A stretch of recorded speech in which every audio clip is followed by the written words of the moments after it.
you ran out of love. Every love is bound to maintain it. You got to knock the legs with an don't throw a stone, you don't know. Stop what you say, it's what you do. Don't throw your stone. Hello, welcome back. This is week 13 on Out on That Line. I am Jeff, your host, with my co-host, as always, Alex. Alex, how we doing this week? I'm hanging in there, Jeff. I'm just over here in Vermont, locked down, sipping on an ice-cold Fresca. Life doesn't get no sweeter than this, I'll tell you what. Oh, yeah, no free ads, but we just gave Fresca one. So people, go out there when you buy Fresca, say it was Out on That Line that sent you. So maybe we get those kickbacks. You know, that's what we're looking for here. Yeah, hell yeah. Sponsor it. Sponsor my habit. Yeah. So this week we have big time album for us. You know, as Chris Stapleton fans, he just released the new one called Starting Over. This is classic Stapleton. You know, I think this is going to fit right in with all his other releases, Traveler, the two From a Room albums. This one's going to slide right in on my record shelf right next to those. I thought overall it's a pretty decent album, but we're going to get into that later because we got a bone to pick with former President Barack Obama. He just released this playlist of his favorite songs because he just released his memoir where he savaged a lot of people in this memoir. You know, it would have been nice to have that sort of motivation and clarity about how he felt about people, you know, when he was president. But, you know, we get what we get, I suppose. So this playlist, I mean, this just, I think, proved that Barack Obama remains about as exciting as a warm glass of milk. You ain't kidding. That was my main takeaway. So this morning, and I'm super sorry to the two great friends that sent it because I know they were excited about it. And the second I saw it, I was like, to make an analogy for you, there was this great article I read a while ago where a guy was forced his music beat. He had to go see a double bill of the Eagles and Jimmy Buffett. Now, someone at that paper clearly hated him and was banking on him killing himself because why else would you send someone to that? That sounds fucking terrible. But to his credit, he had a lot of fun with it. And when he got to the part about the Eagles, he was like, and this is a frequent criticism of the Eagles anyway, it's just boring music. It's white noise. Mm-hmm. It's elevator music. And he was like, they should have songs called Bread Sandwich and Carburetor, Shopping for a New One. It's all the most generic, boring, down the middle shit. And that is this playlist. It is completely unreal. Yeah, it's and it really, I mean, he picked. So I saw the name Bruce Springsteen on there. Obviously, I'm going to be real excited about that. And then he picks The Rising, not a bad song by any means, but probably not in my top 40 or 50 of Bruce Springsteen songs. And I mean, I get why he said it. You know, it was a big song, came out in 2002, kind of one of those ones that was an anthem. You know, same thing as if you don't pay your $1.05, who will kind of stuff, really galvanized America. But goddamn, there's so many better Bruce Springsteen songs. There's so many better Aretha Franklin songs. I mean, it's just why you pick the Aretha Franklin version of The Wait. Right. I get she's a great singer, but pick one of her own songs, why pick one that was written by somebody else that she just sang? It doesn't make sense to me. Well, and it's all this is my problem is politicians are not human beings. They're just not people. So this list really reflects that because it's clearly been curated. He has Michelle by the Beatles on there. Get the fuck out of here. Lose Yourself. I just can see him too with a pair of headphones on, just sitting there before the State of the Union address. Just all right, Barry, time to get psyched up and lead this nation. It's impossible to get excited about this list because I doubt he even made it. I wonder if this is actually on his phone, his jogging playlist, or if this was just hey, tell some intern to put together something that won't offend anybody. So no Fugazi, no anything, no pigs, which is an actual band. So I don't know. I just Brooks and Dunn, Only in America, Bob Dylan, The Times They Are I mean, come on. Yeah. And I mean, of all the, just, you can't possibly, he can't sell this as something that doesn't, that these are all songs that he listens to all the time. Because, Bob Dylan, Times They Are Changing, great song. but very political, obviously. You know, The Rising by Bruce Springsteen, great song, very political. You know, so it's not like we can only in America by Brooks and Dunn. Like, it's not like we can just like assume that the politics of today have not informed this list at all. So it's like, just be honest with us, Barry. Like, tell us why you made the list.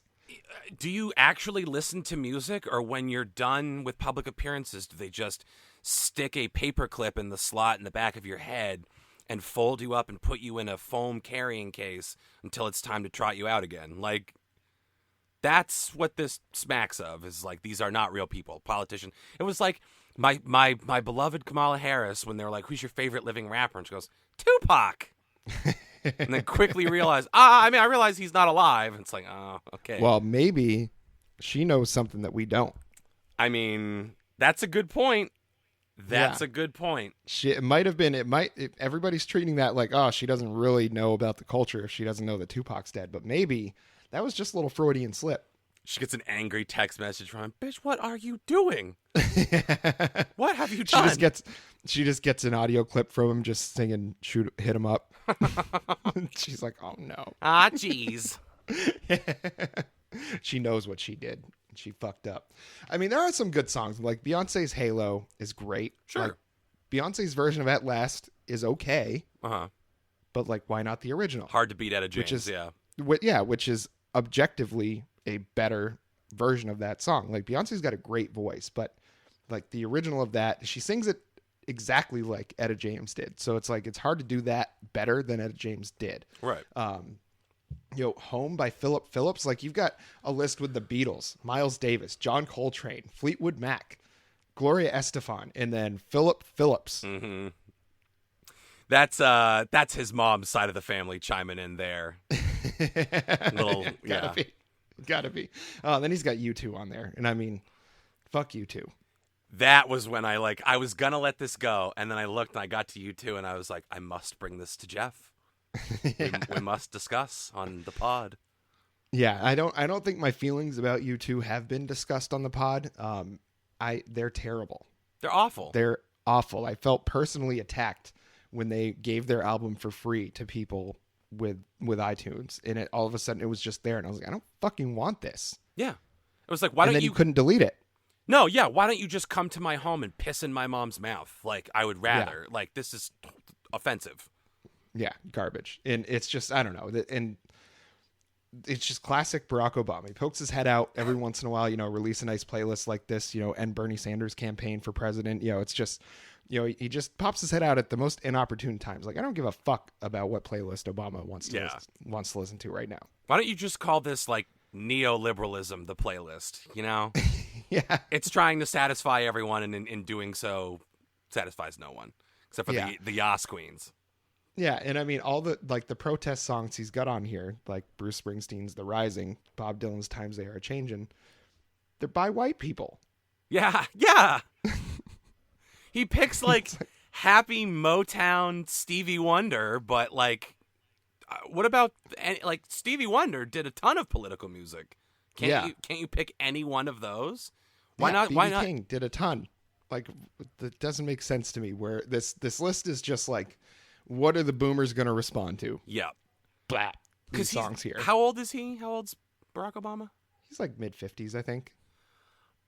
It's just crazy. If you told me this was John McCain's parting playlist, I'm like, I would go, well, the Eminem is suspect, but, I definitely see him singing Beyonce when he thinks he's alone.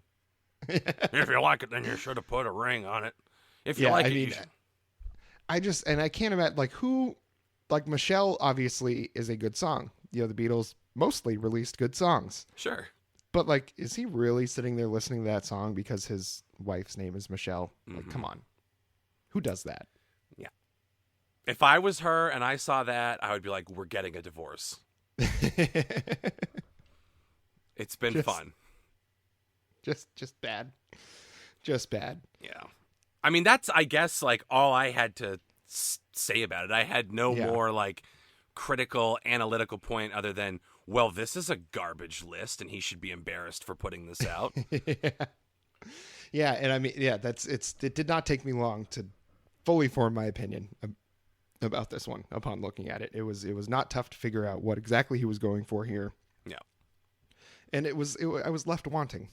It's like, come on, Barrio. Do better. Come on. Do more. Yeah, do better. I did want to bring up, and we didn't talk about this before, but the CMAs, went off after we ravaged them. Mm-hmm. They were about as whitewashed and sanitized as they could possibly be. And afterward, there were a lot of TikToks that were brought to my attention by fiance of the pod, Marla. Oh, good. Regarding all these artists that have voted against hate, apparently. And, there were a lot of them on there, like Chris Stapleton, Eric Church was on there, Casey Musgraves, all the hits. But this woman put Florida Georgia Line on there. I mean, okay, so first of all, voted against hate. What are we talking about? So, like, voted for Joe Biden, basically, Okay. I think is what they're saying. And have spoken out in some form or another against Trump, I think is the idea.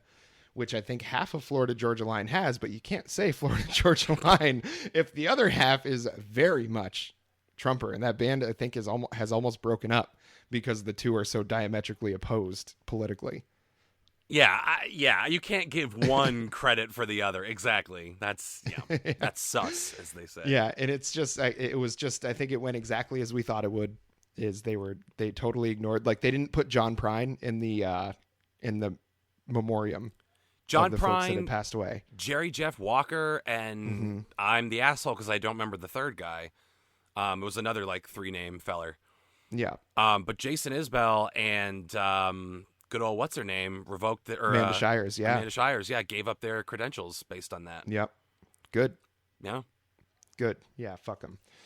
Yeah. Just want to give you a little update about that because we went on there and I was maybe the listeners need an update because I hope none of you fucking watched that bullshit. I certainly didn't. I just kind of saw the tweets afterward from Margot Price and those, and the fact that you leave John Prine, Jerry Jeff Walker out of there is just ridiculous. I mean I don't know how you fucking do that. That's fucking crazy. I was glad to, and I didn't like listen to the speech. I was glad to see that Maren Morris tried to do something with her platform. Mm-hmm. And for some people that's never going to be enough, but it's like she said something. While there were eyes on her, we got to start somewhere, and it is country music. It is an uphill battle. So the fact that she said anything at this point is something. Yeah, big time uphill battle.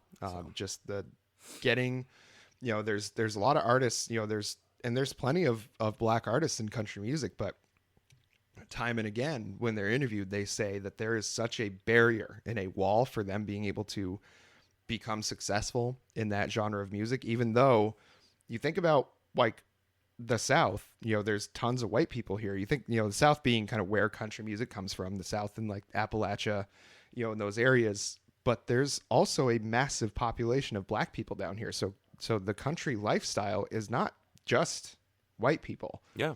So the fact that they've been completely blocked out from this, even though they've got a lot of the same stories to tell, a lot of the same perspectives and certainly a lot of the same musical, insights, the fact that they've been totally blocked out is you can really not call it anything but racist with how the industry has been with them. Yeah, it's intentional for anyone being like, well, then maybe there just aren't enough black people trying to make it in country. It's like, all right, why don't you piss on my leg and tell me it's raining too? Like this is intentional. It's systemic. You don't let them in to start with, and then when there's no successful ones, you're like, well, there's none here to be successful. It's like, well, it's a double-edged sword here, and you're cutting people on both sides of it. Yeah, or they go to rap and they're like, well, rap is a black genre, and they've got that, and it's like, great. That's not a reductive point that you've just made whatsoever. Also, just Eminem, like, what the fuck? If white people want to be successful in rap, the fucking industry finds a way to allow them to do that. Yeah. Country music, however, takes a little bit of a different tone when it comes to artists of color. So, food for thought. Yeah, and forever, fuck the CMAs. Yes, forever. Forever. What do you say we get into the album, Chris Stapleton Starting Over? All right. So I think what we're going to do here is we did it last week, and I think it worked pretty well, kind of keeping things moving, is we're going to go through and make sure we mention all the songs on the album, but we're going to focus specifically on just, a handful. So that's what we're going to do with this one. So the first song on the album is the title track, Starting Over. This was the first single released with this album, and I think it came out probably a month and a half ago, something. I'd have to check on that, but it's been out for a little bit. And this is a classic kind of Chris Stapleton tune, just very stripped down acoustic song. The bass line is really great. When you slap on some headphones and listen to this one, like the bass line really comes through. But there's not a lot of, not a lot as far as depth in the song. It's just kind of a little bit more optimistic version of the leave this town, behind kind of trope. But it's a decent song. It's a good starter. Yeah, very much so. As we tend to say frequently, it's a good way to kick the album off, and it's about, they say in the song, roll the dice, take a chance, do something new, jump off the cliff with your eyes closed and see where you land. And this message of, as long as we're doing it together, we can't fail, we can't miss. So it's again, probably an insubstantial in terms of thematic weight, but a great song. It's a jam. Yeah. So they don't all have to be Dylan's Masters of War. You know what I mean? The next song on the album, Devil Always Made Me Think Twice. Now, this one is just really, Chris Stapleton can get dark when he wants to, sonically as well as lyrically. And this one doesn't get, too dark lyrically, but sonically it's got some real like kind of grunge to it. It's really, really good. And it starts right out in the first verse. I never get behind on killing my mind. And it's, he sings about drinking and smoking quite a lot. I mean, it's definitely on one of the songs on the album. It's the reason the song exists basically is because he's talking about smoking weed. Yeah. But it's just, it's one of those things where he's like, yeah, I'm still just like, I might be a very good singer and very popular country artist, but I still like to drink and I still got some troubles on my mind. Yeah, and I kind of get like this vibe in my mind of Friday night in a small town, and I get that we're not from the South, but in a lot of ways I think all small towns kind of share something that translates very well to country music, because it is honestly like the struggle of the working class when you get down to it. And I can just see a Friday night in a town like ours. It's been a long working week. Everyone wants to go out and blow off some steam, and everyone's looking for a little bit of trouble. And it doesn't necessarily mean a barroom brawl, but it could mean a girl or a guy or drinking too much, puking on your fucking boots. Like, everybody's kind of looking to get into something strange.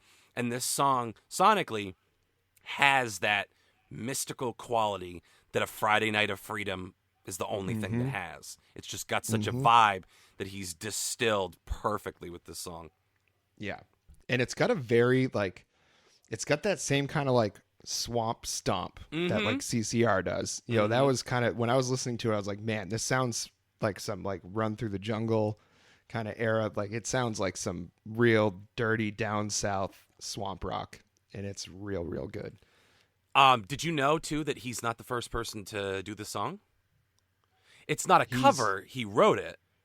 It's not a cover, but he technically gave it to Hayley Whitters first. It's on her album, The Dream. Oh, okay. Yeah, I haven't listened to that. I imagine her version sounds quite a bit different than this one, though. Here's the thing, a real quick thing about her. I really want to like her and support her. I think I've talked about her story before. They call Nashville a 10-year town, and it takes you about 10 years to make any headway. Excuse me.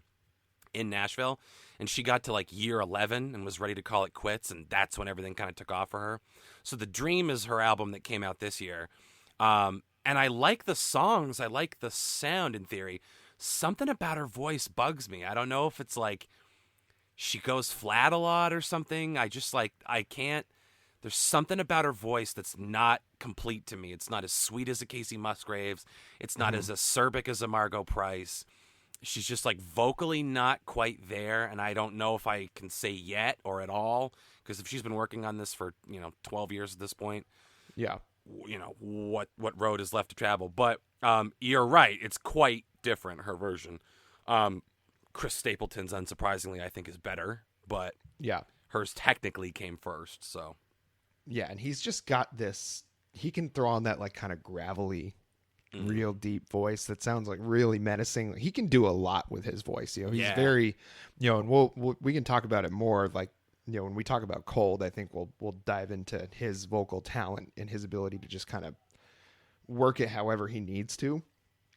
But this one is, this is going to sound, I don't know if I'm pulling this way out of left field. When he said, "I never get behind on killing my mind," that lyric I mentioned, it just brought me back to the dude in The Big Lebowski. Mm-hmm. I keep myself on a pretty strict drug regimen to keep my mind, limber.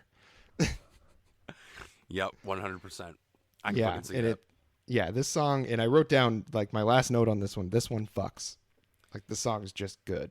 It's great. It's a fucking vibe. Like I said, sometimes the song just needs to be a vibe. It doesn't have to be the most thought-provoking thing you've ever seen. Yeah, it's real good, real good. But yeah, so I mentioned Cold. We'll move into that one. This one is kind of the slow, the ballad kind of song. I wouldn't say a love song. He was in love with somebody for sure, but that went bad. Yeah, and his vocal talent in this one, I mean, it's just, I wrote the first note on this one, that boy can sing. Yep. Like really, really, truly can sing. When he hits that into that chorus and you hear that, the way he can belt was still having that kind of grit in his voice too. It's like there's very few people that can have that sound so pure like he does at such a loud volume, basically. He has insane control over his voice. I think the first time anyone notices it is the run in Tennessee Whiskey. Mm-hmm. That whoa, like that takes for fucking ever. I've had to learn similar things for opera. There's a song, Bella siccome un angelo. There's a run like that at the end. It took me a fucking year to learn how to do it and just be able to deploy it whenever necessary. He can just show up and fucking do it. It's unreal. And this song just exemplifies his vocal power. He's got the gravel. He's got perfect pitch. Like he's never flat or sour.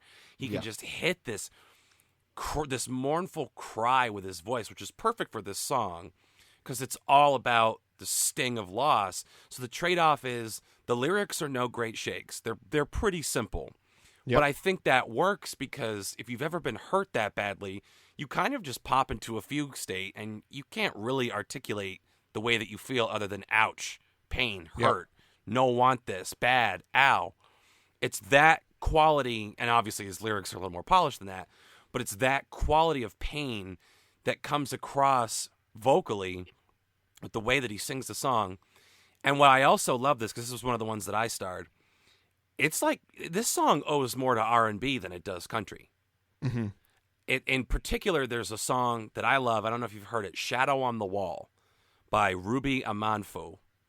I'll send it to you after the pod if you haven't heard it. Okay. Yeah. I'd like to listen to it. Fucking great. It's this really dark, atmospheric, soulful R&B song, How I Long to Be a Shadow on the Wall. And it has this song kind of echoes a lot of those sentiments and the sound. It's just this insanely dark, brooding, R&B driven ballad that just kicked me right in the ass the first time I heard it. I was like, all right, this is the first standout on the album for me. Yeah, it gave me real heard it through the grapevine vibes. Yeah, yep. Just that really kind of it starts out and you hear him singing and it's like, it sounds a lot like other Chris Stapleton songs, like through that first verse. And then he hits that chorus. And like you were saying, the lyrics are very simplistic. Oh, why you got to be so cold? Why you got to go and cut me like a knife and put our love on ice? Like, think about that. That's something that you would, like a high schooler would write, on their live journal. If our listeners are of the right age to know what that is. But it's like, that's very simple lyrics. But again, when you hear him deliver that, like, don't look at how I just read those lyrics as any sort of indication of the power of how he does that song. So, this is one that I certainly will recommend people go listen to. And this was one he released as one of the singles as well, about a week and a half ago or something like that, just in anticipation of the album. But it's just, again, like, none of it is complicated. You hear it all and you don't have to read the lyrics to know exactly what it's about, what he's saying. But it's just the power he delivers it with is unbelievable. And then he throws in that solo, which is an absolute burner. Yeah. That fucking guitar solo, man. Yeah. That steely cry. It's that super fuzzy, like old style tube amp kind of distortion that's on there. And the way that he can just make those notes just whine, like it's a voice. he's a really pretty, I think, really underrated as a guitar player. I've thought that for a long time, because I mean, Tennessee Whiskey was all him playing guitar as well. And it's just to know that he's got that sort of vocal talent and like that sort of guitar ability. He might very well be the Prince of country music, at this point. Yeah, I think I would need to hear more of his guitar playing in isolation to like really make an assessment like that. Prince is a little bit of a sacred cow for me. Yeah. But I think, in terms of his artistry, that's not in question. I mean, like, what he's capable of. Like, the fact that the instrument takes on the quality of, like, it sounds unpleasant, but a tortured animal. Mm-hmm. Just, like, the immediate, just the cry that it comes right in and just shatters you into a million pieces. It's kind of tremendous. It's like he's wringing the notes out of the guitar. Yeah. Like it was a wet rag. That's good. I like that. Yeah, it's just he's always been like that too. Like his guitar playing has always been great. Because he was around before his solo career really started in 2015 or something, when Traveler came out. Yeah.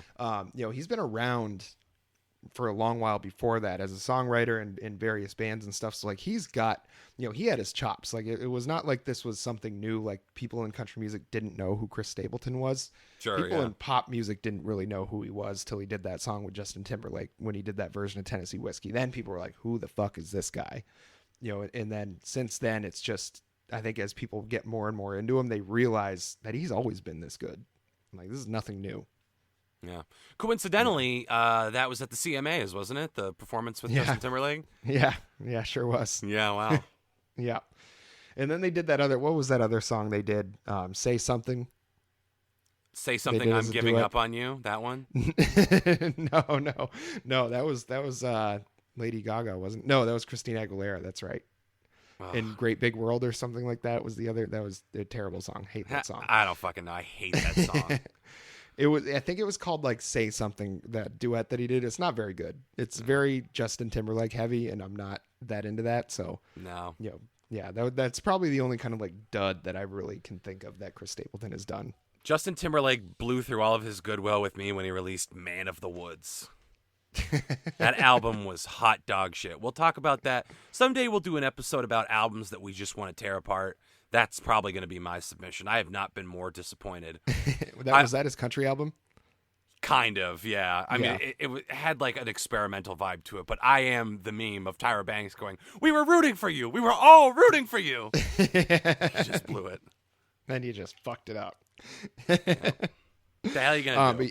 Yeah, I think Cold is definitely of the early part of the album, definitely the best song. I mean, it's just that good. And it's one that you can keep going back to no matter what mood you're in. Like if you're in a good mood, it's great to hear a great song like that. And if you're in a sad mood, like you just got your heart broken or something, it's going to fit right in with that like a puzzle piece. Oh yeah, it's tailor-made for you. Yeah, it's a good one. The next song, When I'm With You, now this is one we're not going to dive too deep into, but it is, it's kind of another one where it's very, very much from the heart. This is one that his wife does the background vocals on, and she always kind of does the right thing at the right time with her background vocals. And I don't know how much, I think there's a lot of collaboration between the two. I don't think it's so much that he just tells her to be like, "Hey babe, you sing here, sing this exactly like that." I think it's a collaboration when they do these sort of things. But it's a really reflective song, and it's, and it feels kind of weird to hear such a reflective song from him when really his popularity in his solo career has just started 5 years ago. I mean, it's not like it's been a long time that he's been in the mainstream, but you realize, the first line, "I'm 40 years old and it looks like the end of the rainbow ain't no pot of gold." And it's just okay, well, this guy's been doing this for a long time, probably experienced in Nashville that kind of 10-year plan or whatever that you were mentioning, or, I don't know exactly what it's called, but, it's just that it's a very reflective song. It's a very good song, but it's just not one that I really, was too taken by, I suppose. Mm-hmm. Yeah, it didn't really stand out for me either. Mostly because it is kind of navel gazing at 40 with a lot of success, which I understand. I don't mean to be well, if you've had success, then it negates whatever struggle you've had or will have. Mm-hmm. But it just didn't feel extremely authentic to me in terms of its placement on the album. It just sounds like turning 40 kind of fucked with him a little because he started writing it the day he turned 40 on his birthday. So I just imagine he was like, fuck, I'm 40, and just sat down and wrote, I'm 40 years old today. Yeah. And kind of jumped off from there, and it kind of turns into this whole like, okay, well, when everyone has a birthday, they start to kind of take stock of the last year and where they are and what kind of wrinkles do you see, that kind of stuff. So it's well-worn territory. I don't think it added much to the album, and it doesn't add much to the subject matter either. Not a bad song by any stretch, but nothing that I would go out of my way to promote to somebody who hasn't listened to Chris Stapleton before. Yeah. So yeah, and it's a nice little filler on the album, but yeah, it's one that's just not not one that I would necessarily go back to. But the next song, Arkansas. Now this was the third single released from the album. Like I said, it was released right alongside Cold. So Starting Over came out a while ago, and then Cold and Arkansas came out together about a week and a half or 2 weeks ago or something like that. But holy motherfucking shit, what a boogie. Yeah. Goddamn. What a goddamn jam. It's honestly like, again, lyrically, it's literally nothing other than a tribute to the state of Arkansas and just like, they know how to party down there. But it's some great lyrics from him talking about like these one light towns blowing through like a scalded dog, whatever it is. Me classically not having lyrics up as I reference them. But, yeah, I mean, it's literally nothing more than just being like, hey, Arkansas is pretty cool. But musically, it's so fucking good. It reminds me, honestly, and it's kind of a corny song, but Bob Seger, Catmandu. Oh, yeah. The way that he's like, I got no quarrel with the East Coast, and like all this like kind of like reflection on where he's been. Yeah. But this is Chris Stapleton targeted specifically on one place. You can hear hints of the fucking Allman Brothers in here. You can hear a little Skinnerd if you strain your ear hard enough. Some Blackberry Smoke. Mm-hmm. Yeah. Just a smidge. Yeah, this is like classic, just Roadhouse band music. And he, speaking of clever lyrics, verse 2, and this kind of informed me a bit about how Chris Stapleton might feel about the police. You mentioned the first line, well, we burned through the one light towns like a scalded dog. And when we lit out of Fayetteville, they were calling the hogs. And if you folks aren't familiar with some terms for police, pigs, bacon, hogs, because the next two lines, we made a pit stop in Little Rock for some barbecue. And when we hit West Memphis, there were blue lights in our rear view. So he's straight up calling police officers the hogs in this. And I just thought that was great. Well, you get no argument out of me. That's all I'll say. And, this comes from, unfortunately, a bit of experience dealing with the police. They're not great. Yeah. They're not great. Well, we got a guy around here, not to derail us too much, but we got a guy around here who crashed a cruiser and his personal vehicle and was able to just quietly leave the force and transition into a advisorial capacity with some organization. So don't tell me that even in small town Vermont, they don't take care of their own. You know what I'm saying? Yeah. And he definitely wasn't drinking when he did that. Absolutely Of course not. not. That's what he said to the paper. Why wouldn't we believe him? Yeah, no body cam on the other cop, and he told the other cop, there's no need to phone this in. And that guy just took him at his word. Yep. It's pretty heartwarming. Yeah, classic. But yeah, the solo in this one, unbelievable ripping solo. Yeah, he is so goddamn good at playing guitar. It's one thing, you hear his voice, you hear how good of a singer he is, but then you listen to an album and you can hear the intricate both acoustic guitar work that he does, because he's great finger picker and great at matching the melody along with what he's singing. Musically, he doesn't just let his voice drive everything. He really does craft a massive sound with just about every single song. And it's because I think he's just been in the business for so long and has had such crazy varied experience with the types of band that he plays with and everything like that, that he just knows how to put a song together. And he's like, I feel like making a song that's going to get people moving. And he crushed it with this one. Yeah, and this song typifies, I think, what the MO of the album is, which is it doesn't really matter where the trends are going in country music. I'm going to do what's relevant to Chris Stapleton. Mm-hmm. And, fucking bless his heart, because it's a gamble that pays off. Yeah, it's a rip. It's so good. The next song, Joy of My Life. Now, this one was originally by John Fogerty. So I thought I had heard of it before because, a big like CCR fan. If people remember the episode that we did CCR on, I talked about it. Like I've loved John Fogerty's songwriting for a very, very long time. And so I don't think I was that familiar with this song, but I was like, I feel like I've heard this one before. And sure enough, I looked it up. It is John Fogerty, but it is a nice love song. You know, it's just a good, you know, pure love song. Yeah. I would, if you're cynical, you could call it a wife guy song. It's obviously like an ode to someone you love very much. I would say my beef with it is on an album that already has 2 other covers on it. And I guess technically a song that while you wrote it was popularized by another artist. It felt like a weird inclusion, especially with how it kind of crosses into the same territory as When I'm With You. It just felt a little redundant. So he did a good job. I think it's a good song. It's just one I was like, yeah, you could have clipped this out and we would have been okay. Yeah, I think the man is just really in love with his wife. I think so. He just like really, really loves the shit out of her, which is, you know, that's fine. If that's your motivation for it, then I'm good with it. Sure. Yeah. The next one, Hillbilly Blood. Now, this one, I've got a quick question. Do you think he's giving a little shout out to Steve Earle on this one? The talk of choppers and getting bit by copperheads. Yeah. Just the way that it sounds. Absolutely. Yeah. Okay. That's what, and I wrote that, you know, if people aren't familiar with Copperhead Road by Steve Earle, fucking great song to start with. And 2, he says in this one, chopper in the air, searching my land, a copperhead bites and don't give a goddamn. Now I think it's either he's talking about Steve Earle, which I think he is, because he also does a cover of a Guy Clark song on this album, and Steve Earle was a disciple of Guy Clark. So I think this whole musical world, I think Chris Stapleton is really mashing some things together here. So it makes sense that he would be very well aware, if he's covering a Guy Clark song, makes sense he'd be very well aware of Steve Earle songs as well, and Copperhead Road being probably his most popular one. Yeah, oh, hands down. And like in any other instance, I would probably say, oh, it could just be parallel thinking. Like he was thinking of Copperhead Road and didn't realize he was and ended up kind of pilfering some stuff. I think this was 100% intentional. Yeah. And it's great. I mean, it's a great tribute, you know? Yeah, it's a good one. And I certainly, little side note about Copperhead Road.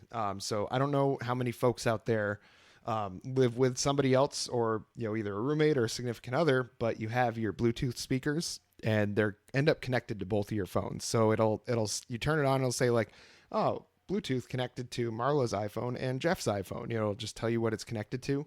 Whenever I hear that in my house, and I know that Marla was the one that turned on the speaker, I will put on Copperhead Road, because for some reason she hates the song. I think because I've overplayed it so much. I don't think she really particularly hates Steve Earle or anything.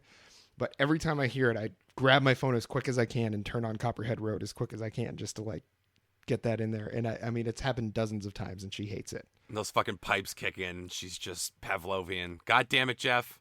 Yeah. If I'm in a store and I know my phone is still connected to the Bluetooth and the car is running and she's waiting outside, I will turn on Copperhead Road so it plays in the car. You're such a bastard. That's amazing. I know. And she's still going to marry me for some reason. Love you, babe. Thanks for putting up with it. So the next song after Hillbilly Blood is Maggie's song. Now this one we discussed before. It's about his dog Maggie that unfortunately passed away. And it is a very, very heartfelt song. And we're not going to get very deep into this one because we've both experienced that. And it is not something that I think either of us are going to be able to hold together on the podcast here. No, you'd have to be a deeply cynical person to listen to this song and not be moved. You're deeply cynical, or you never owned a dog, and I guess you never had a dog in your family. They're a member of the family, and that's basically what this song is about, was paying tribute to that member of the family that's no longer with you. Yeah, and we're not skipping right over this one for any other reason than just the emotional toll I think it would take on both of us to really dive into it. So absolutely, this is definitely, I think, for me, one of the better songs in the album. But we're going to move it right along to Whiskey Sunrise. Now, this one was one that you starred. Tell me why. It's for kind of abstract reasons. Sometimes I can go, I like this song because the use of the time signature really reminds me of something that David Byrne did back in the 80s. Like, sometimes. But this one, I think, just hit me on a very like primal level, because it's an anthem to self-destruction. And again, the things that he's doing vocally during the chorus, I gotta get the lyrics up because I won't be able to properly articulate exactly what I'm trying to say if I can't hit those points. All right, Whiskey Sunrise. So while you pull, I'll just read them off while you pull them up. So the Well, I chorus got is- him right here. You got him? Oh yeah, Let it fastest gun in the West, baby. The way that he's screaming at the top of his lungs. So I drink all night, but the hurtin' won't stop. And every shot I take just turns into teardrops. And I lay down to sleep, and I pray I don't open my eyes to a whiskey sunrise. I mean, that is some deep, dark shit. That comes from a desperate place. I would place that at year 3 in the 10-year town, where you've just got no traction. How are you going to do 7 more years of this? Nothing's going your way. You're playing in bars at 2 a.m. for fucking the closing time crowd. Like, this complete hopelessness with your situation that he translates vocally, it will blister your ass. This song is poison. And it's just his voice. Yo, in a lesser person's hands, this song would fall absolutely flat. Yep. But in his hands, he just knows how exactly to use his voice. And I'm telling you, his voice is powerful. If you folks, if all you've heard is Tennessee Whiskey, or Parachute, or the really popular songs he's had, and haven't really paid attention to his voice other than that it sounds good, like, try to listen in a way that, like, you can hear the difference between his talent and a lot of the folks in country music that don't deserve to be even in the same sentence as him. And we've talked about the CMAs and that kind of crowd of folks that generally get coronated at these things, and that really find a lot of success, and how they don't tend to translate to long-term relevance in the industry. You know what I mean? Like, I think, 20 years from now, who's going to really be paying attention to Jason Aldean songs? You know what I mean? He's not going to be on the same level that people consider George Strait or Randy Travis or Conway Twitty, to go back even further. Yep.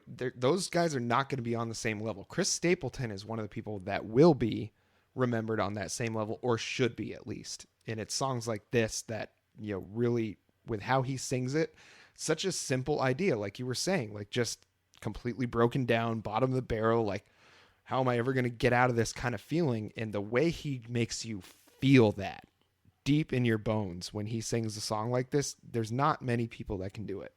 He experienced this, and that becomes very clear, because if he hadn't, this would fall apart like a wet shit in his hands. So it's clear that he was hanging on to this for a long time, and he finally deployed it on this album. And it's a testament. Again, you talk about, like, the voice can sometimes be the feature at the expense of the guitar playing. But in terms of a showcase for his vocal prowess, this is the one. I think between this and Cold, those are where you get to see him do the most with what he can do with the pipes. Yeah. And as a even singer, threw in I a great appreciate guitar that. solo in this one as well. Yeah. It's just a fucking jam. Just wasn't enough for him to just be like, yeah, I'm a great fucking singer, like one of the best in country music. I'm just going to throw a solo on here that lets you know I'm one of the best guitar players too. Yeah, just casually. Yeah, no problem. Because you've all been so good. Yeah. The next song, this one is, by the title, you may not understand maybe necessarily what it is, but once you listen to the lyrics, you're going to understand exactly what he's talking about. It's called Worry Be Gone. And the first line gives it away. Oh, give me just one more puff of that worry be gone. What's the song about? I think it's about those left-handed cigarettes. I thought it was about tobacco. asthma. I thought it was about an inhaler. Oh, well, that could be too. Some of those steroids. Yeah, Yeah. I might be having be- a panic attack. I need my worry be gone. Yeah, could be either one of those things. I'm going to go under the assumption, that it's about the marijuana. Okay, we'll agree to disagree. We could both be right. But maybe it's that inhaler that makes him sing so powerfully. Who knows? Yeah, We're not, in the interest of not getting Chris Stapleton arrested. Sure. We're going to leave it up to the listeners to decide and not try to paint him with any broad brush here. Yeah. Ignore Yeah. the smoke billowing out of the back of his tour bus. That's just a coincidence. Yeah, don't give me no shit. Just give me a hit of my inhaler. Hey, I'm smoking all day and I can't get lit on my inhaler. Don't give me no guff. Just give me a puff of my inhaler. Because I love the stuff in my inhaler. My inhaler. Yeah. It makes sense. He even says in My Inhaler in the song. I don't know how I missed that part. It's pretty fucking clear, you guys. All right. Moving on to a song called Old Friends. Now, this is a cover of a song by Guy Clark. If you're not familiar with who Guy Clark is, he was in that kind of outlaw country movement with Waylon Jennings, Willie Nelson. Like we were saying, Steve Earle is a disciple of Guy Clark. Townes Van Zandt, same thing. He's one of those guys that's just known as a really, truly great songwriter. And this is kind of a different type of song. The verses are spoken word, which I think adds a lot to it. I agree. Yeah. Also, did we mention that Guy Clark wrote Worry Begone too? He did. Yeah. Did I? I can't remember if we said I guess it or I didn't notice that. I did. When you mentioned that there were two covers, I was like, two covers? Because I knew that there was this one. I guess I didn't notice that. Yeah, he went back to back Clark. That makes a lot of sense. Yeah. Makes a lot of sense. Yeah, a little Clark block. And like you said, you're like, he sits under that learning tree. So it's just a nice little patch in the album where you can kind of see where he's coming from. He does a really good job with Old Friends. Again, I totally agree with you. The spoken word component. I go back and forth on some of these, like Elvis Costello's newest album. There's a couple songs where it's him, and like, he's such a smart, quirky guy that sometimes I just hear his lyrics and I become very cynical. I'm like, fuck you. There's just something about spoken word where I'm like, what, you think you're better than me? Yeah. But I definitely don't get that with this song. I think it's got this very quiet, contemplative context to it, which is perfect for this song because it's kind of a perfect song for the moment because it's talking about when you're down, you have a bench of friends you can draw from, and just maybe you guys don't talk every day, but as long as you keep each other in mind and you're always kind of remembering that these people are in your life, they're never really too far from you, and these are the people you can rely on when things get tough. Mm-hmm. Yeah. And we're doing really good on time right now for the pod. So I'm just gonna read the first verse because it's one of those things where you hear a country song and you don't really expect them to necessarily be this poetic. And so verse 1 is, it's like when you're making conversation and you're trying not to scream and you're trying not to tell them you don't care what they mean, and you're really feeling fragile and you really can't get home, and you really feel abandoned, but you want to be alone. And those last two lines, and you really feel abandoned, but you want to be alone. Yep. It's such a good way of describing that kind of feeling where it's like you're really depressed, so you're worried about what you might do if left to your own devices, but you also do want to be left alone because you don't necessarily want to put your hurt on other people. And I think it's just a really clever way to say it. And, I've listened to, a good amount of Guy Clark, definitely not as much as like I've listened to Steve Earle or, Townes Van Zandt, but, enough to know that it's really indicative of his songwriting, that he has those clever little turns of phrase, very similar to a John Prine or Waylon Jennings. They had all very similar writing styles. And I think, country music at its best is when it's written in this kind of style, the way that they write these songs. Yeah, absolutely. I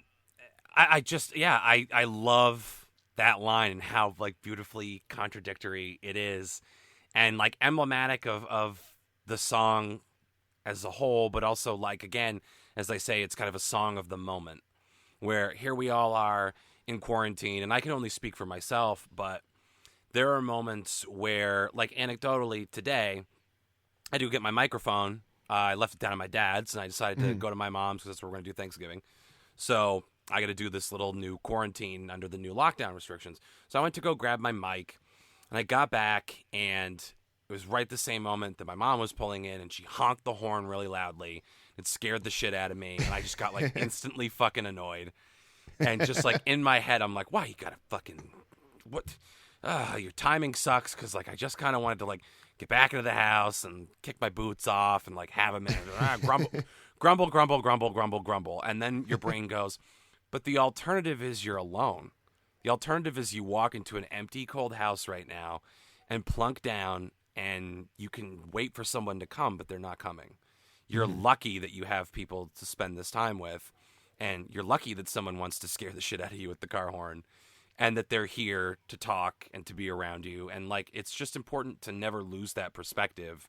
You can extend old friends to members of your family, and whatever degree of friend, if it's just like someone that you casually knew in grad school or somebody that you've known since you were 5, like whoever it is, just don't. The instinct might be to push them away, and everybody does need alone time. That's valuable to be alone, but you don't have to be lonely.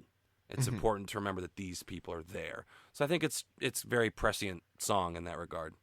Yeah, very, very good one. And certainly one of the, it's not a rocker like Arkansas or, Devil always makes me think twice. It's not as much of a rocker as those songs, but definitely a worthy addition to the album for sure. Yep. Hell yeah. Yes.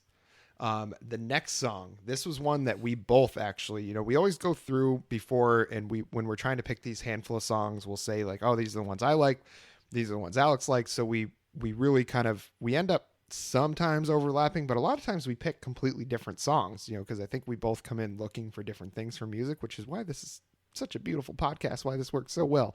But this was one that we both put a star on, that we both said that this was a really strong, like, standout song on the album. It is referencing the 2017 mass shooting in Las Vegas at I forget what the festival was called, but it was a country music festival. And the guy killed 60 people from his window at one of the hotels there. It's just a really, really bad, probably one of the worst ones that we've ever had in the country. And I think it is the worst one, but it's just full of anger. And when he says watch you burn, he is talking exactly about, watching this guy burn because of what he did. It's a very emotional song, but it's also very much a, like, put your fist in the air and, like, get angry right along with him kind of song. Which is interesting, and this is why I start this one for a more in-depth discussion, because when you look at Chris Stapleton and you look at country music today and the trends and who kind of sweeps the CMAs, right? You've kind of got an interesting spectrum. You've got what I guess you could call gentleman country, which is, again, wife guys that want to sing about how much they love their wives, and this is a beautiful day to be here with you. You've got bro country, which is adjacent to tan lines and tailgates, which is just this new crop of square-jawed, bros who are like, I just want to go to the beach and yank on the strings of your bikini and hope something audacious happens. It's just this, like, talentless fucking garbage that's out now. So where does Chris Stapleton fall in here? He's not really an elder statesman, but he's not a young buck. So what's his role? And he's kind of sitting on the periphery because he's not as political as a Sturgill Simpson. He hasn't made as overtly a political song as someone like Eric Church, because he had that song, it's like, Why Wasn't It Me? Or something like that. Yeah. And so, like, he very rarely wades into addressing these kind of things head on. And I don't think it's cowardice. I think it's a case of he doesn't necessarily think he has anything new to add to the conversation, and is wise enough to know that there are other people who may have different dimensions they want to speak about this on. So he's going to shut up and cede the conversation to them. Not because he's not passionate, not because he doesn't have a position, but I think just because he's kind of letting other people get their take out. So he's an interesting artist in that regard, because it's extremely hard to be political in country unless your political is stand up for the troops, George Bush was right to go into Iraq, Dixie Chicks versus Toby Keith kind of shit. So this is an interesting song for him because it's not overtly anti-gun. It's patently anti-violence and anti-terror. And ironically, it's a song about violence begetting violence. You hurt these people, you're going to burn in hell. There's the line at the end, or in one of the things, or verse 2, if I could snap my fingers, if I could flip a switch, I'd make that last bullet first, you son of a bitch, which is referring to the fact that the shooter, who I will not name, took his own life after he took 60 others. Yeah. So, I mean, way out. Yeah, this is Chris Stapleton spitting fucking mad, and you love to see it. Yeah. And it really, I mean, and when you listen to the song, it really, you could make it about whatever you want. I mean, the chorus is, and you're going to get your turn. Yes, you're going to get your turn. Son, you're going to get your turn. Devil going to watch you burn. You know, so it's like you could really, it's about a very specific thing, obviously, about that shooting, but you could really, if you're just mad at somebody, this song is going to fit right there for you. You know, it's definitely one of those, you know, like a punk song would be about hating the president, that kind of thing. It's like those are very kind of ubiquitous feelings. This one fits right along with that. You know, I think this is about as punk of a song as he's ever done. You know, and because it's very straightforward. There's no allusions here as to what he's talking about. You know, he's straight up saying, like you said, I'd make that last bullet first, you son of a bitch. You know, it's very much like this guy fucked with a lot of my friends, you know, ruined that concert. I think it was Jason Aldean that was performing when that happened. I think you're right. And I mean, I talk a lot of shit. Like, he's one of the ones I always bring up when I talk shit about that music. But I don't think he's like an ostensibly bad person himself or anything. I think he just figured out how he can make a shit ton of money. Yeah. But nobody deserves what happened there. Like the fact that, you know, like, I can't imagine what that's like to be performing, and then all of a sudden you hear gunshots from like a very heavy caliber gun. I mean, this is like a gun that you would have in a war scenario. You know, this was not one that you'd take hunting. You know what I mean? But it's just like, how terrifying must that be in the probably 10, 15 seconds it takes you to collect yourself and realize what the hell is going on. Meanwhile, you're seeing all these people just, that's it for them. Like, they came to see you perform, and now 60 of them are dead. Mm-hmm. You know, it's just like, how do you ever reconcile that with yourself? Like, how, like, obviously not his fault, like, not saying that whatsoever, but like, how do you ever become okay with that? Like, how do you ever get past that and be like, I'm comfortable playing concerts again? Like, that's emotional torture. Like, I don't know how you do that. Yeah, I mean, the survivor's guilt is significant, I would have to imagine. And you look at someone like, it's really easy to shit on Ariana Grande, but there was a shooting at one of her concerts, and she's a young woman. So you have to imagine what it's like to be a teeny tiny 25-year-old woman.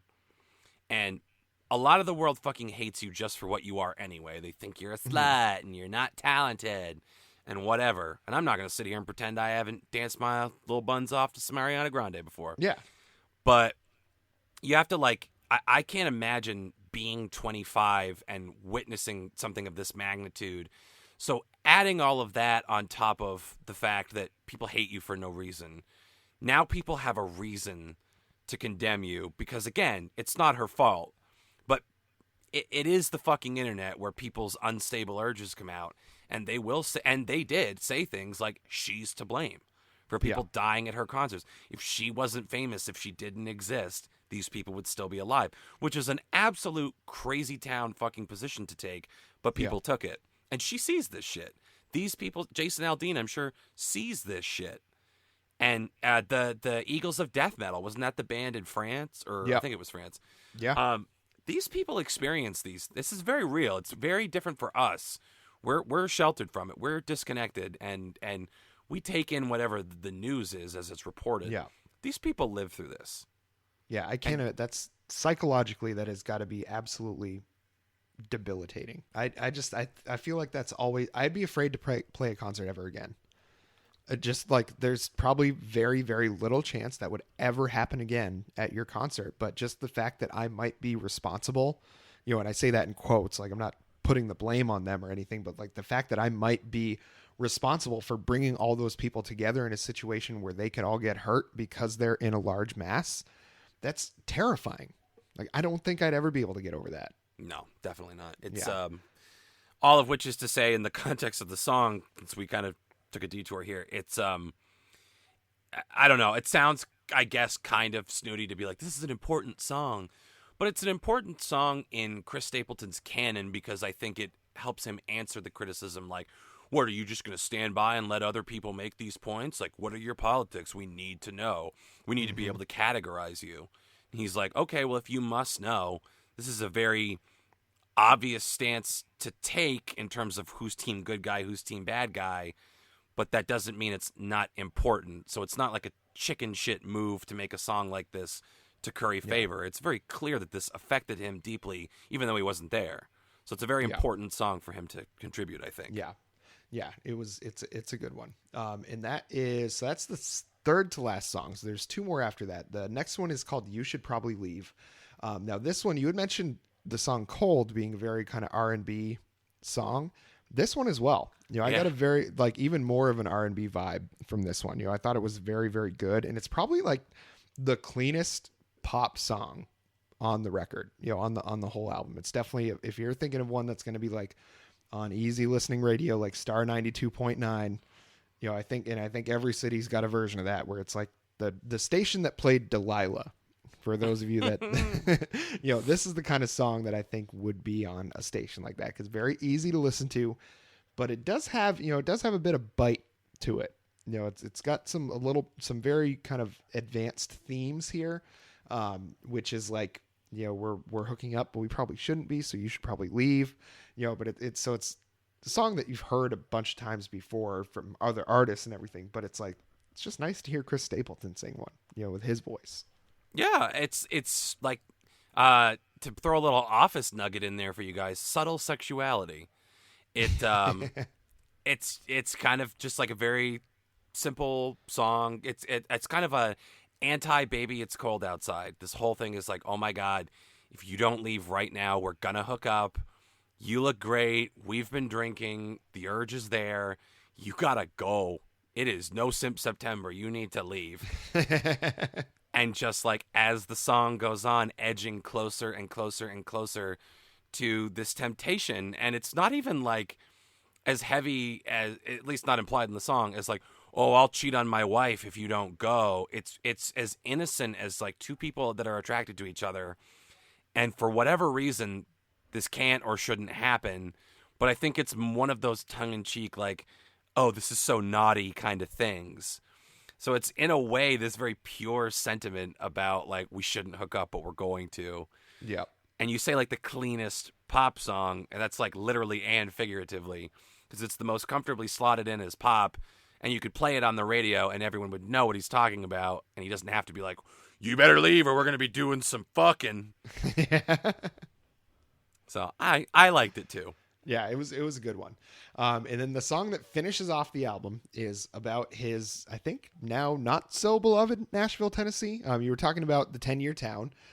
He stayed in Nashville for, long enough for him to make it, and now he's leaving. And it's just, he's talking about Nashville as if it's a person. He very much personifies this town. I met you when I had a dream not so long ago, it seems, kind of referencing the fact that he's been there for a while. We closed down 1 million bars. Yeah, you and me, we've come so far. And he's talking about his relationship with the city. And it's a very, I thought this one was very good too. Had its cheesy moments where it's like anytime you personify, either like an inanimate object or a town like this, it's always going to come off that way a little bit. But again, his voice is so good, excuse me, that he really just can carry it. No matter how cheesy it gets, like it's always going to sound good when he does it. I think if you lean into a certain level of cheese and just acknowledge that it's there, you can get away with it. And again, it's something that I don't know, I can personally connect to, which is like a complicated relationship with places. Like I moved to New York City and fucking hated it the first 2 weeks. I was like, this place is a nightmare. This is every bad thing everyone says about it. But you stay a little while longer and then you realize, yeah, it's garbage. It's a garbage city with a ton of history, with some of the most unique people around. Some of them are douchebags. Some of them are heroes waiting in the wings. It's just like, before I moved, this person told me, they're like, aren't you kind of excited to be moving to Rome? It's like the equivalent of like Rome at the height of the empire. Like you're going where the action is. So it's very daunting. But once you're there, you do kind of settle into it and you're in constant fight or flight, but you stop hating that. And it's just every day your head hits the pillow, you sleep like a rock. You're like, I lived another day in New York City. And it kind of becomes this badge of honor, this part of your identity. You figure out your route to work. I had to get from Crown Heights, Brooklyn to Murray Hill, Manhattan, which was not an insignificant trip, and hopping trains, and you got to weave in and out, and you just develop these patterns, and you kind of wear your own groove into this giant impersonal city. And then out of nowhere, as soon as I was like, I think I'm going to make a real push at trying to make this work, because I've bounced around a lot. Yeah. No sooner do I go, I'm committed to trying to make New York my 10-year town. Fucking COVID hits, and I was forced to leave. And unfortunately, I don't think New York City is going to bounce back for quite a while. So it's not really an option for me at this point for what I want to do. So you have these complicated relationships with these places that are formative for you. They can change you in ways good and bad. And clearly Nashville did that for him. And then it's about, what do you do with a place when it's kind of outlived its usefulness and its role in your life? What does it have left to give or teach you? And what do you have left to give to it? So that natural breaking point.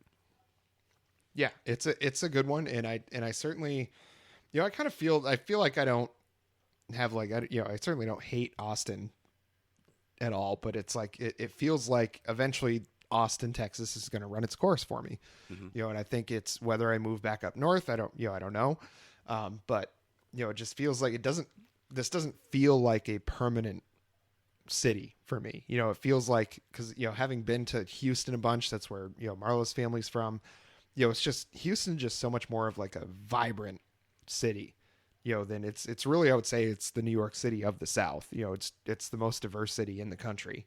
It's 4 million people, so it's the fourth biggest. So it's like a city like that is one where, I could see there's so much opportunity there and so many varied things you can do, versus Austin, which is nice, but it's all brunch places and office buildings. It's like a very different kind of vibe. And the whole, Austin being the live music capital of the world, like, yeah, might have the most concerts at all times, but most of that live music is just cover bands playing in shitty bars on 6th Street. You know what I mean? And it's just, while those cover bands are talented, it's like, there's not the, Willie Nelsons of the world or the Steve Earles of the world coming through here anymore. It's very much, Austin has moved towards the folks that are able to make it a bit. Gary Clark Jr. obviously has been very good.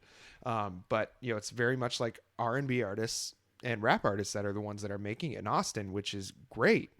But it's like that style of music is not one where it doesn't have the same feeling that I moved to Austin for. Yeah. It's very much like, that's like what Houston does or New York City does, and it's just like that culture. It doesn't seem like it, because Austin is very whitewashed. We'll get that part straight. Like, it is a very whitewashed city. So it feels like it's almost the wrong kind of place for artists like that to try to make it, because, this is such a generic city at this point that it's like, you got to go to Houston or you got to go to New York or even LA, a place that still has some like culture left to it, because Austin doesn't have at all the culture left that it used to. Well, and you talk about like the Austin you thought you were moving to, and I definitely was moving for the Keep Austin Weird and everything I saw in the like late 80s, early 90s Richard Linklater movies where, he helped pioneer it as a hub for independent film. And yeah, you do kind of go, well, this is different than I expected. And I loved it when I lived there. It was the wrong time in my life, wrong me, right city, wrong me, wrong time. Yeah. But I really enjoyed the house we lived in. I liked downtown. I met cool people through theater. So it is a cool city. And I obviously haven't been there since I left, so you would know better than I would. But I agree that like it kind of feels like it's tipping more and more and more towards like a little Silicon Valley kind of corporatized little California inside of Texas, which I guess can be both good and bad. Like, if it can shift the politics a little and turn the place purple, like, let's keep our fingers crossed. Yeah. But yeah, it definitely wasn't the place that I thought it was going to be when you and I decided to move there. But that's not a bad thing. It's just like a learning experience on your way to picking up different pieces of yourself and figuring out where to go next and what to be next. Yeah. Yeah. And I think so that pretty much, that does it for the album. and I think it's overall a very strong album. I think it's exactly what you expect from Chris Stapleton. I didn't, there were no real surprises here. There were some moments that I was like, oh fuck yeah, that's hot. Like a couple of those solos were just so good throughout the album. His voice is obviously really good throughout. So absolutely stream this one. I'll be buying this one on vinyl as soon as I can get my dirty little paws on it. But I really like this one. Yeah, I would agree. I give it a full endorsement to stream it. And if you haven't listened to his other albums, Traveler, and is it View from a Room or From a Room? What Just From a Room. Yeah, Volume 1 and 2. Yeah. Yeah.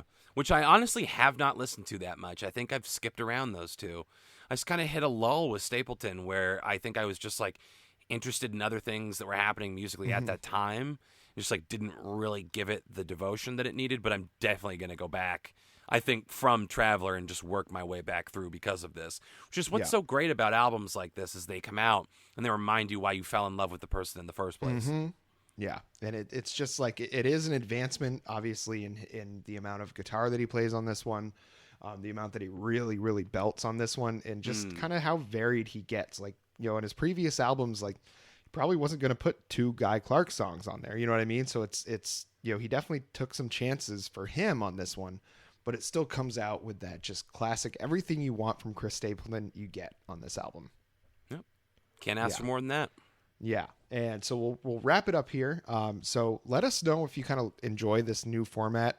I think we're enjoying it a little more to do it this way because we feel like we can stick and move a little better with these things. Like we're not trying to be right up against a deadline, and we also want to give you guys a little bit easier, ingestion of the material.